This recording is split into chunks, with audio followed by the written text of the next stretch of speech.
baseball cards on Ghostbuster Mike.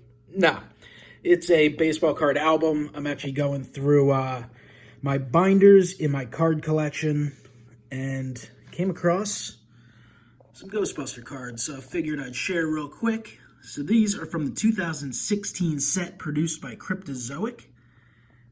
Broke a box of this and put together one complete set and made sure that I loaded that entire set into the sports card album.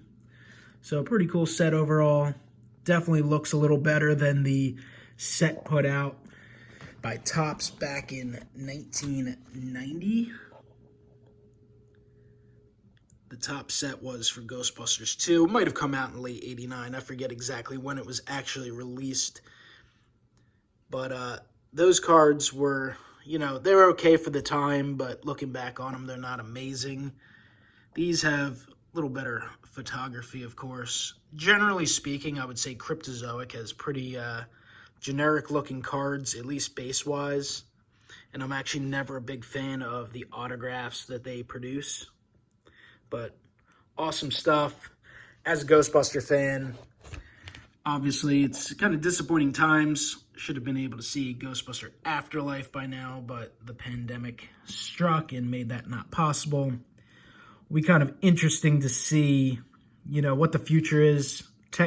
Officially, it's slated for March 2021, but I know there have been a lot of reports that theaters may not actually open until mid-2021. So is it something where they will eventually consider a digital release, or will it just be held back as long as necessary?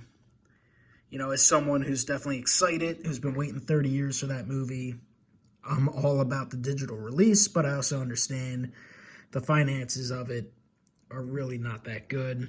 Digital releases just do not make the type of money that they need to make unless they can figure something else out. But it's always cool to kind of see things, run through some collectibles that you haven't looked at lately. So I figured I would share. Obviously, the channel doesn't necessarily get very many views, but hopefully some people enjoy it. Just kind of do it for fun. It's a pretty neat set. I like it for sure.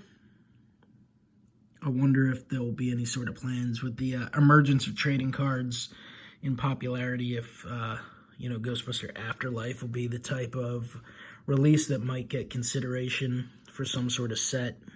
That'd be interesting. I know TV shows are really big, but that's the checklist there. I believe it's a 100-card set. I guess it's actually less than that, much less than that. But really neat. Dana Barrett, Louis Tully, Janine Melnitz, Peter Venkman, Dr. Egon Spengler, Winston Zedmore. There's a neat card there. Ray Stantz, Stay Puffed. There were a ton of inserts and such as well. I guess these are part of the inserts. But out of a box, I don't know how much they cost you now, but the boxes weren't incredibly expensive. I think you got an autograph in every box. And I was able to put together a full set and had tons of extras. But thought it was neat to just kind of reminisce and take a look at it. Don't really add much to the Ghostbuster collection nowadays. Not that I'm opposed to doing so.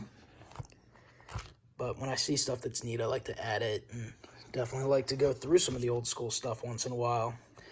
Comment below. Let me know what you think of the Ghostbuster set from Cryptozoic. Is it something you ever collected? Anything you have in your collection? Do you like to do trading cards at all? Obviously, the popularity of Pokemon and Yu-Gi-Oh! In the non-sports arena, and some of the big-time, really popular shows like Game of Thrones has really taken on and gotten very popular. The classic cards are better known as baseball and, of course, other sports such as football. But there's a lot of room in the hobby of trading cards for smaller niche stuff such as Ghostbusters. So let me know what you think down below, and I'll talk to you next time. Have a great one.